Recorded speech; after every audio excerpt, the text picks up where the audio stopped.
Bismillahirrahmanirrahim. Assalamualaikum warahmatullahi wabarakatuh. Alhamdulillahirrahmanirrahim. Wassalatu wassalamu ala asrofil anbiya'i wal mursalin Sayyidina Muhammadin wa ala alihi wa sahbihi wa barik wasallim ajma'in.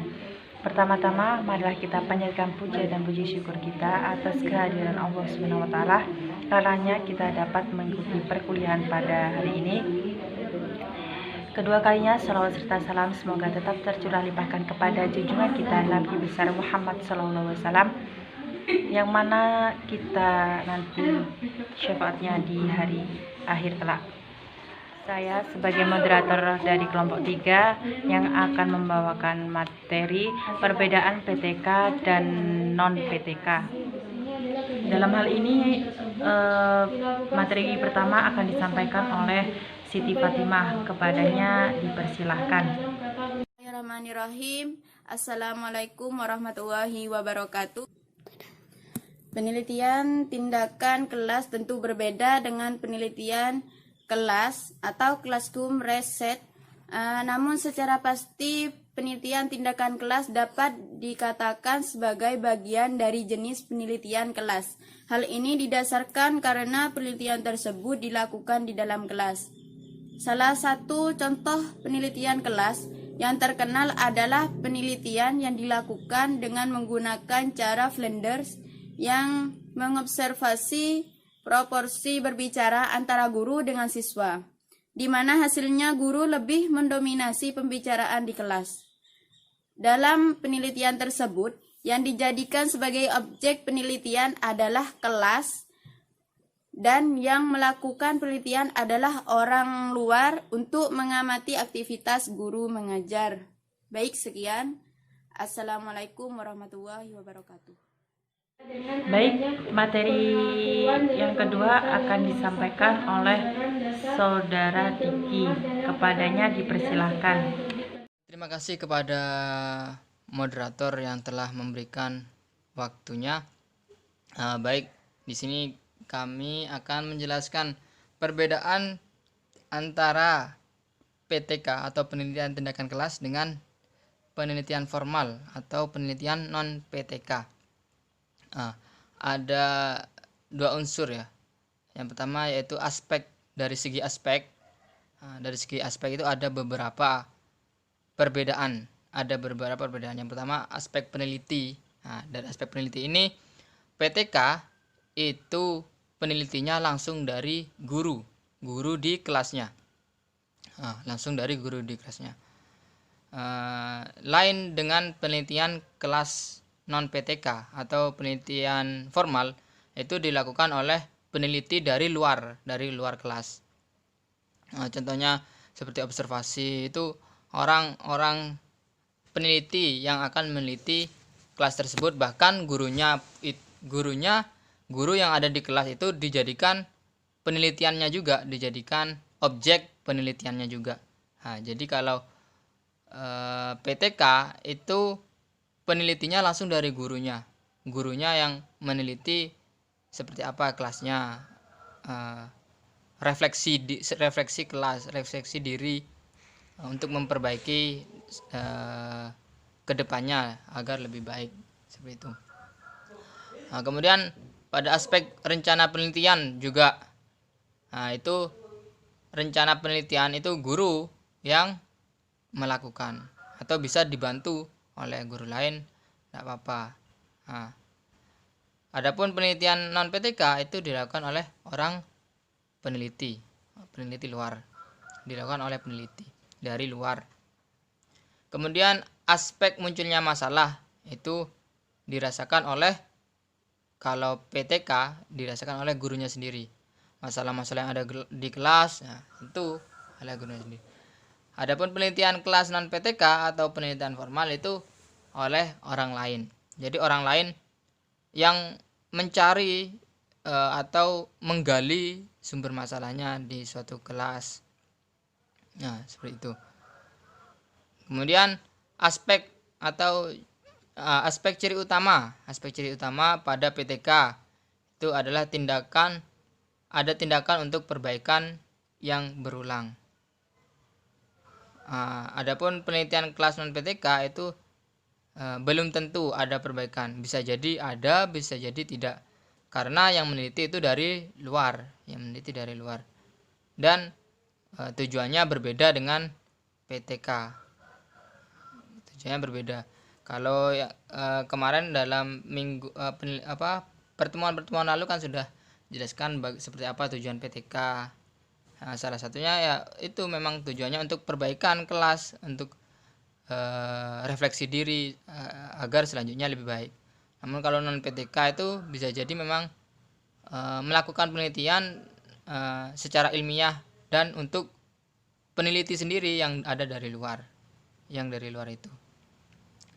Nah, kemudian aspek peran guru.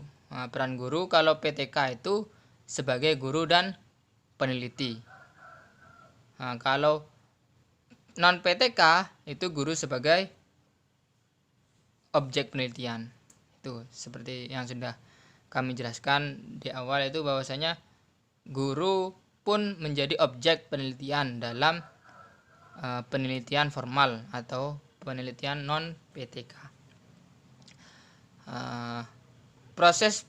Aspek proses pengumpulan data itu kalau PTK oleh guru, kalau non PTK itu oleh peneliti.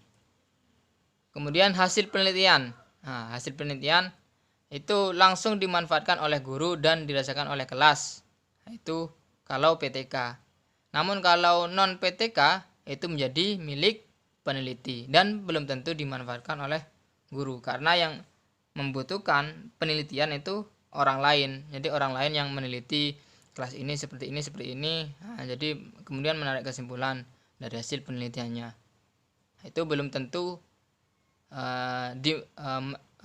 kelas tersebut mendapat manfaatnya, belum tentu diberikan hasil penelitiannya. Kalau PTK itu memang sesuai tujuan awal untuk memperbaiki kelas, kemudian efektivitas kelas agar tidak jenuh misalnya. Nah, itu tentu nanti hasilnya langsung dimanfaatkan oleh guru dan kelas yang tersebut.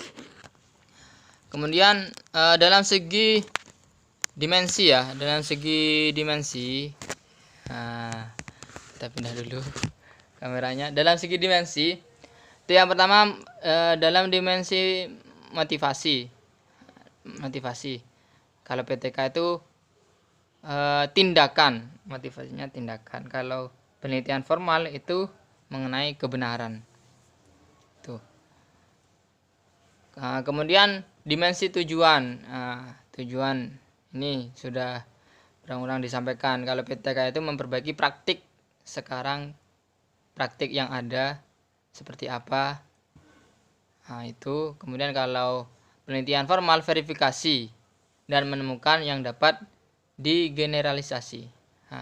Verifikasi dan menemukan. Artinya ternyata seperti ini. Hanya sebatas verifikasi dan penemuan. Tuh. Kemudian dimensi peneliti yang terlibat. Nah, itu kalau PTK pelaku dari dalam atau yang disebut guru. Penelitinya itu oleh guru. Seperti barusan dijelaskan. Kemudian kalau penelitian formal itu orang luar yang tertarik, ya kan? Jadi orang luar yang meneliti seperti apa. Memang itu kebutuhan orang luar. Seperti observasi, itu kebutuhan orang luar meneliti kelas, observasi kelas seperti ini ya. Itu nanti hasilnya memang untuk peneliti tersebut tidak untuk kelas, utamanya tidak untuk kelas. Meskipun bisa jadi diberikan ke kelas, bisa jadi mungkin untuk masukan-masukan seperti itu. Kemudian mengenai dimensi metodologi. Nah, PTK sendiri itu metodologinya longgar, tetapi berusaha untuk objektif, jujur, dan tidak memihak. Nah, namun dalam penelitian formal itu metodologinya baku dengan objektivitas dan ketidakmemihakan yang terintegrasi. Nah, Kedua-duanya sama, tidak memihak, namun kalau PTK itu lebih longgar, lebih dekat kepada siswa. Kalau penelitian formal kan banyak aturan-aturan, banyak